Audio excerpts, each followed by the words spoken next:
बच्चों, आज इतिहास में हम पाठ 7 का मौर्य समाज के बारे में आपको जानकारी देंगे और मौर्य समाज को अच्छी तरह से समझाने के लिए हमने एक मॉडल बनाया है।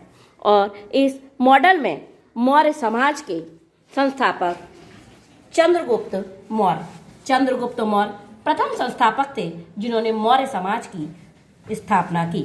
और इस मौर्य समाज की स्थापना इन्होंने कौटिल्य की सहायता से की। चंद्रगुप्त मौर्य के पुत्र बिंदुसार जो द्वितीय सम्राट थे, उन्होंने भी इस साम्राज्य को बहुत आगे बढ़ाया। फिर बिंदुसार के बेटे थे सम्राट अशोक।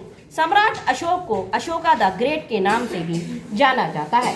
अशोका द ग्रेट इस मौर्य साम्राज्य के सबसे महत्वपूर्ण सम्राट थे। क्यों? क्योंकि इन्होंने विभिन्न प्रकार के सांची स्तूप, अशोक स्तंभ, शिलाओं व गुफाओं पर विभिन्न प्रकार के संदेश छपवाए, जिससे तत्कालीन समाज की हमें जानकारी प्राप्त होती है। इसके अलावा मेगास्थनीज ने अपनी पुस्तिका इंडिका में भी मौर्य समाज के बारे में लिखा। और चाणक्य, जिनको कौटिल्य के नाम से भी जाना जाता है, उन्होंने भी अपनी पुस्तक में मौर्य समाज के बारे में लिखा।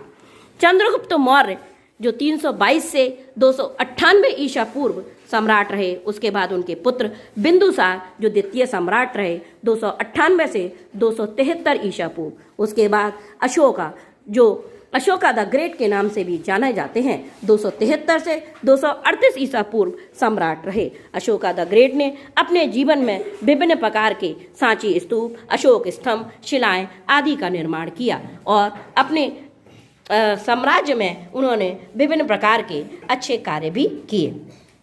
सबसे महत्वपूर्ण मौर्य समाज के अंतर्गत आता है कलिंगा युद्ध। और कलिंगा युद्ध के अंतर्गत इन्होंने अपने शौर्य के बल पर इस कलिंग युद्ध को जीत तो लिया, लेकिन इस युद्ध के बाद इनका मन बहुत अधिक द्रवित हो गया और उन्होंने युद्ध ना करने की ठानी। और उन्होंने उसके बाद बौद्ध धर्म को स्वीकार कर लिया और युद्ध ना करने की वजह से उन्होंने समाज में विभिन्न प्रकार के अच्छे कार्य किए, धर्मशालाएं बनवाईं, जिससे उनकी प्रजा बहुत अधिक प्रसन्न हुई। यह हमारा प्रोजेक्ट मौर्य समाज के बारे में आपको स्पष्ट बताता है। सभी बच्चों से अनुरोध है कि इसको ध्यान से सुने और समझें।